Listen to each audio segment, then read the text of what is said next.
আমার কথা বুঝে না।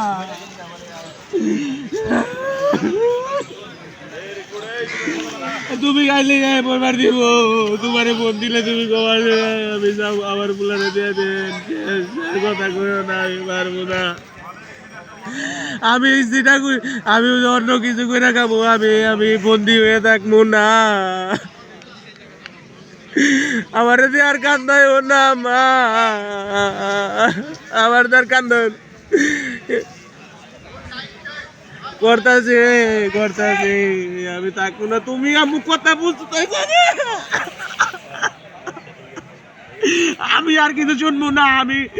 আমি যাবো গা, আমার নিয়ে যাবো থেকে ক্যান্টিনে হয়তো 2-4 মাস একটা মিলে মুড়ে থেকে নিয়ে যাবো গা। আমি কিন্তু আর আমি তুমি আরে তুমি আমার দিকে তাকাও, আমি বাঁচুন না, আমি মরে যাবো গা, আমি বাঁচুন না। আমার ভিতরটা পুড়ে গেছে গা, বুঝতেছে না মারে, আমার গলাতে খাবার দেবে না, বুঝে না। তোমার কিন্তু একটা উলাই, তুমি বাবা করে না, তুমি কিন্তু নিয়ে যাও বাড়ি।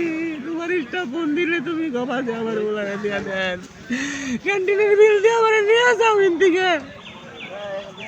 যে তুমি ফোন দিয়ে খালি গবা আমার উলারে বাড়াই দেন, যদি তোমার আমার কয় তুমি খালি মাঝিনে ঘেটে আমার নিয়ে যাও, তোমার যাও তাই কই গিয়া।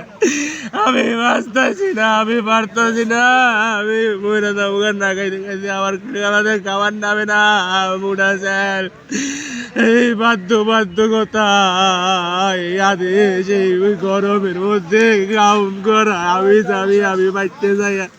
অন্য কিছু করবো, আমার দোয়ান করে দিবা, নইলে যা খুশি করে দেবো, আমি বাচ্চা থেকে কাম করবো, আমি থাকবো না। আম্মু আম্মু ও মা, আমারে কিন্তু তুমি বিদেশে পাঠাবার চাইছিলে, আমি কিন্তু নিজের ইচ্ছায় মাটি কইরা এনে আইছি শেষ মারে। তুমি কিন্তু বুঝতেছো তাহলে আমার কি পরিমাণ কষ্ট হইতেছে বা কিরকম লাগতেছে। এর দিকে আমি কইতাছি আমি যামুগা, আমি পারমুই না। আমারে কোনো বুঝাইও না, কোনো বুঝ নিও না মা, যে যেমন তাই কই গিয়া। তোমার পোলা ভালো থাকলে তুমি ভালো থাকবা।